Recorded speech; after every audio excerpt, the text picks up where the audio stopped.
他の部分を逆にすごく朝日焼きらしく作ることによって、中全部製してももちろんいいかもしれない。This is Matsubayashi Hosai, the 16th generation head of Asahiyaki kiln, and today I'll be talking to you about this world-renowned ceramic workshop. Located on the bank of the Uji River just outside of Kyoto, Asahiyaki has been a well-renowned and respected name in Japanese ceramics for over 400 years. Asahiyaki started in the tumultuous shift from the Warring States era in Japan to the peaceful Edo era, roughly around the beginning of the 1600s. Succeeding Fureta Oribe as the nation's tea master, his student, Kobori Enshu, had picked out this kiln as one of his 7 favorite and gave it the name Asahiyaki, which it uses to this day. Since then, this kiln has been producing works that capture Enshu's aesthetic philosophy of Kirei-Sabi, which combines the rustic simplicity of Rikkyu's wabi with a more refined and elegant style in kirei, which is the Japanese word for pretty. For the first 7 generations, Asahiyaki exclusively made wares for the Japanese way of tea, or chanoyu. But by the time of the 8th generation, the trend of steeping loose-leaf tea in teapots was becoming popular in Kyoto, and so he started making wares for the newly devised senchado. Since then, Asahiyaki has continued to create wares for both traditions of tea, upholding the traditional in chanoyu while embracing the modern with senchado. One such way they've innovated in the realm of senchado is by introducing porcelain, which does not occur naturally in Kyoto. Instead, they've imported kaolin, the raw material for porcelain, from Kyushu to Kyoto. Compared to traditional stoneware, the whiteness of porcelain allows you to see the true color of the tea that you're brewing, which is more important when it comes to brewing loose-leaf tea than it is when it comes to matcha. Conversely, in the tea ceremony world, porcelain is not particularly as favored, as the more earthy and expressive nature of traditional stoneware more closely matches the wabi aesthetic. Here we have a chawan in classic Asahiyaki style. In the spirit of Kirei-Sabi, this is taking the shapes and proportions and glaze styles of early Korean teaware such as Gohon chawan and Ido chawan, and refines their rusticity into a more elegant appearance. Is rusticity a word? Coined 2024. With that in mind, let's take a closer look at some of the wares I have on the table today. All of Asahiyaki's Hanshi works are fired in their climbing kiln, or Noborigama. This is an old style of kiln which employs multiple chambers that climb up, and the fire has to leap from the lower chambers to the higher chambers. This means that the kiln can reach really high temperatures really quickly. 登り窯とガス窯、温度が違いますか？温度は割と近いんですけど、瞬発短い時間で与える熱量が違う。ビンと上がるので、そこですごく複雑な色ができます。ガス窯はやっぱりビュンと上がらないので、こうコントロールしやすく上がっていくので、それで違う作品を入れて撮ってます。On these 2 pieces, you can see warm hues of pink mixed in with the beige of the clay, along with little white spots. In most of Japan, this would be termed gohon or gohonte, in reference to old Korean gohon chawan, which were ordered from a book called the Gohon. But in Uji, the preferred term for this style is Kase, which means deer back, because the back of a deer has little spots on it. All of these spots and hues are present in the clay itself and not in the glaze. The glaze is just transparent, letting you see what's going on in the clay. それ自体の色が見えている。ですので、この斑点の模様自体もこういうふうに土の中から変化しています。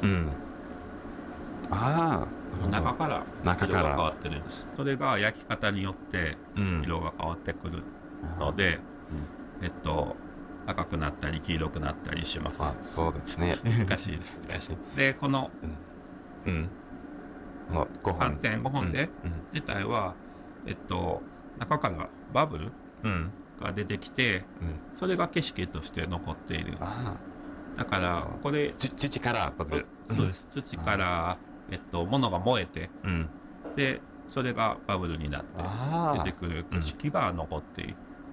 While this style is indeed beautiful, there's no guarantee that each piece you put into the kiln will come out looking visually appealing or intriguing enough to deserve the Asahiyaki name. When I asked Hosai's brother, Toshiyuki-san, who manages many of the day-to-day operations at Asahi-yaki, how many of the pieces fired will meet Asahi-yaki standards, he said, カセの茶碗はだいたい300から400茶碗入れて30から40ぐらいしか作品にならないです。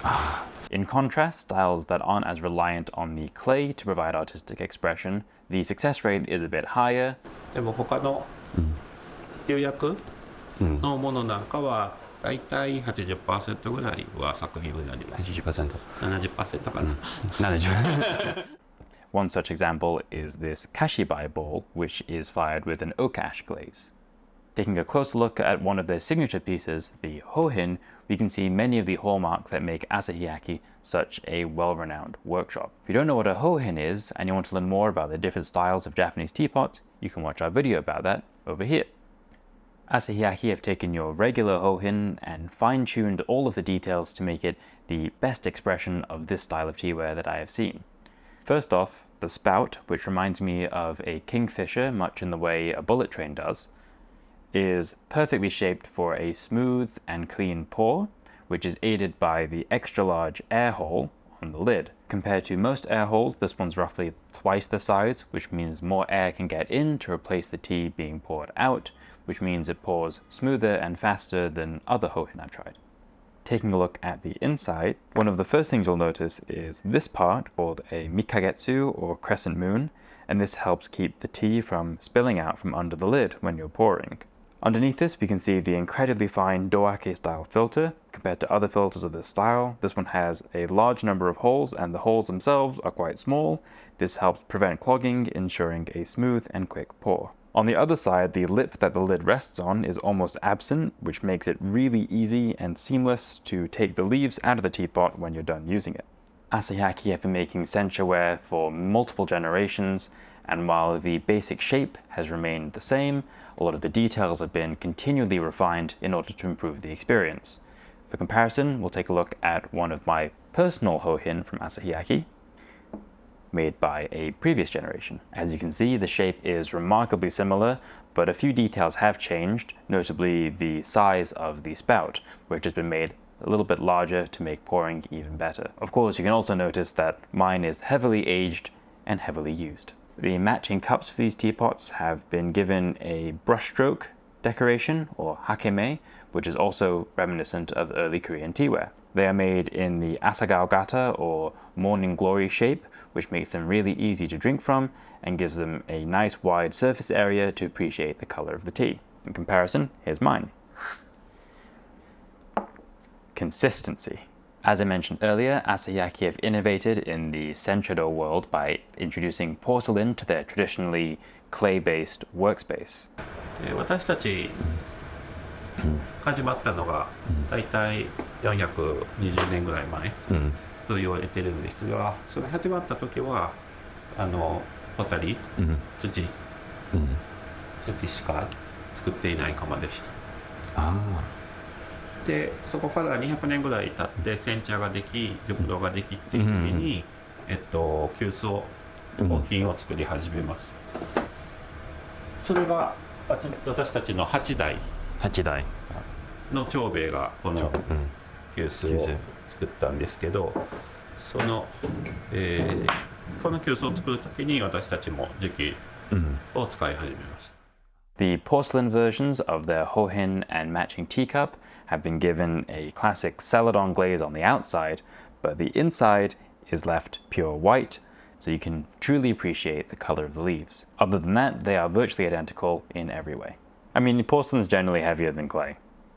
Moving back to Bowl Town, let's take another look at these two Chawan and how they encapsulate Asahiyaki's aesthetic philosophy of Kirei-Sabi. As I mentioned earlier, this Chawan is heavily inspired by early Korean wares such as Edo Chawan, as can be seen in its roughly conical form, as well as its tall foot, which is cut in a bamboo node style fashion called a takenofushi kodai. Inside is this raised point in the middle called a tokin, which is also found on these early Korean bowls. The body of the bowl then spirals out with these gentle wavy lines called rokurome, which are shaped by the fingers on the pottery wheel, or rokuro, and these are then smoothed out by the time you reach the lip of the bowl. So taking the incredibly rustic styles of Edo Chawan and refining them into a more elegant fashion, we have Kirei-Sabi. In a somewhat reverse fashion, this Chawan shape is modeled after an incredibly refined style of tea bowl known as the Temmoku Chawan, but its glazing